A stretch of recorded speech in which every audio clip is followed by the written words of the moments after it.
It gives me great pride and pleasure to highlight some of the criminal aliens on the display boards that you see here that our agents and officers work together to remove from our Florida communities. While on patrol in Jupiter, Florida, Border Patrol agents and Highway Patrol troopers arrested Alejandro Flores. He's an illegal alien from Mexico. Flores is an aggravated felon with criminal convictions for alien smuggling. Flores is being prosecuted for re-entry after deportation and will swiftly be deported after serving his sentence. In another event during this operation, Border Patrol agents and Polk County Sheriff's deputies collaborated to arrest Geller Orobio, an illegal alien from Colombia, after his release from a local detention facility. Orobio served a sentence for residential breaking and entering and has prior charges for re-entry after deportation and is a confirmed South American theft group member. Orobio is being prosecuted for re-entry after deportation and will be deported. To those that violate our immigration laws and undermine our national security, the message is clear. We will locate you, prosecute you, and deport you. The success of Operation Tidal Wave sends an unwavering message. Our collaborative efforts are making Florida an inhospitable environment for criminals to operate. We are committed to ensuring our Florida communities are safe and our nation is secure. On behalf of Customs and Border Protection, I extend my deepest appreciation to Governor DeSantis and our state and local law enforcement partners. Your commitment to the safety and security in Florida is steadfast, and we are honored to stand alongside you in this vital mission. Together we are stronger, and we will continue to make a difference. Thank you.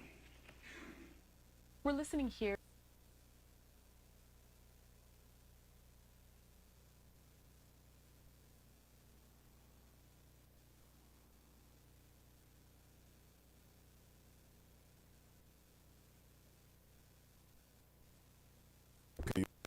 Arrêté et citoyen qui pas gagné green card ou bien qui pas citizen pays les États-Unis qui a vivre ici dans situation illégale, donc c'est comme ça yo procédé à arrestation en pile là-dedans selon responsable sécurité la police shérif dans la cour Florida. Donc c'était un point de presse que monsieur rappelé monsieur Damio pour expliquer pour faire bilan activité que yo réalisé dans ça qui gain avec immigration en collaboration avec administration Donald Trump président. Nous connaissons qui fait question immigration cheval de bataille depuis que l'été dans élection avant l'arrivée prend pouvoir ici aux États-Unis d'Amérique.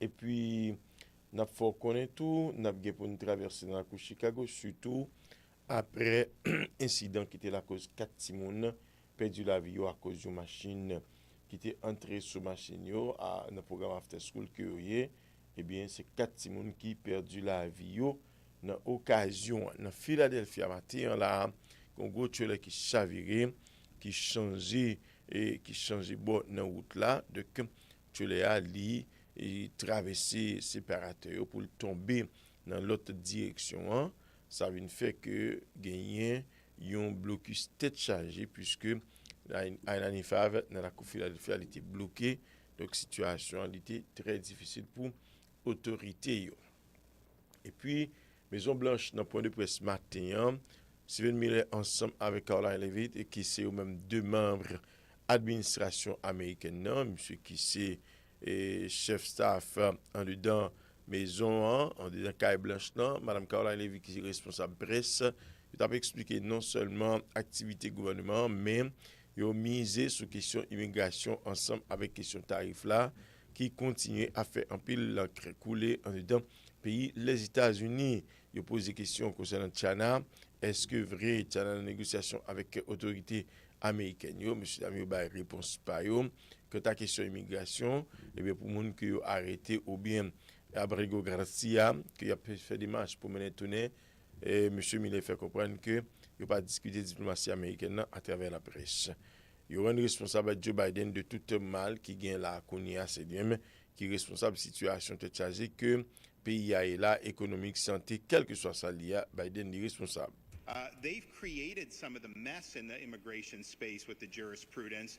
They should reverse U.S. versus Arizona. That was not the right decision. That was a split decision from the court.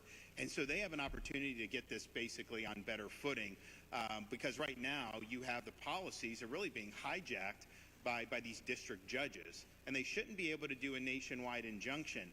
If you have an illegal alien that they sue for, and the judge wants to find something, even though I probably wouldn't agree with that, that should apply to that case. It shouldn't stop immigration enforcement efforts writ large. So we're going to continue to deal with those issues, but I do think these are going to need resolution by the U.S. Supreme Court, and I don't think you're going to see it end until that happens. There's no racial profiling. If you're here illegally, then you're a violation of the law. And there's not saying that, only people of one shade, or that if you're illegal, you're illegal. And we're going to hold you accountable. Ce gouverneur État Florida qui a répondu à une question journaliste.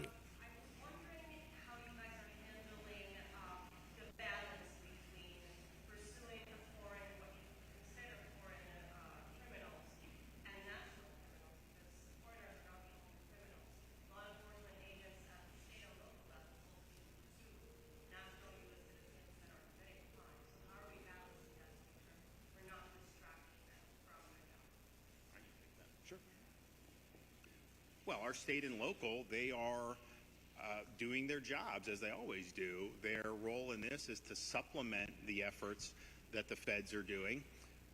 The reality is they come into contact with illegal aliens more than the feds do, just in a matter of course.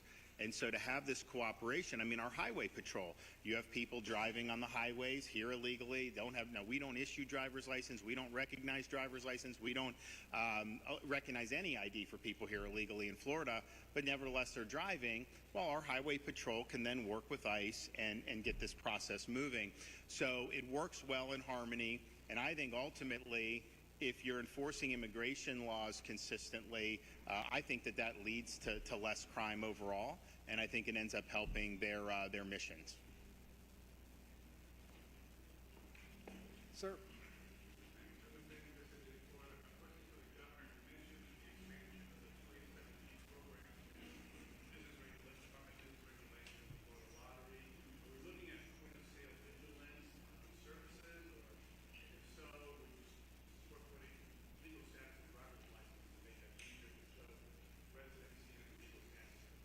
So I think that remains to be seen how they're exactly going to do it. I think that these folks are involved in areas where they're likely going to be able to add value to what ICE and DHS are doing.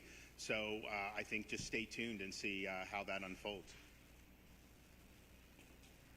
Ma'am.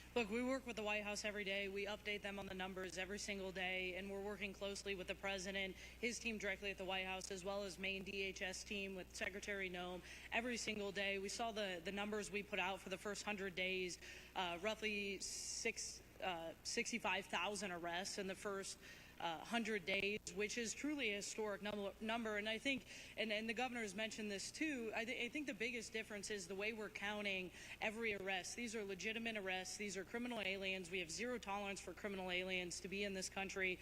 And we're making sure that we're counting every arrest as accurate as possible. And we're not doing catch and release that you saw from the Biden administration, which shows a lot of skewed numbers of what you saw out of the previous administration. The president has zero tolerance for us to do anything wrong with the numbers. We are very clear in the stance of what we're counting as arrests, and we stand by our numbers.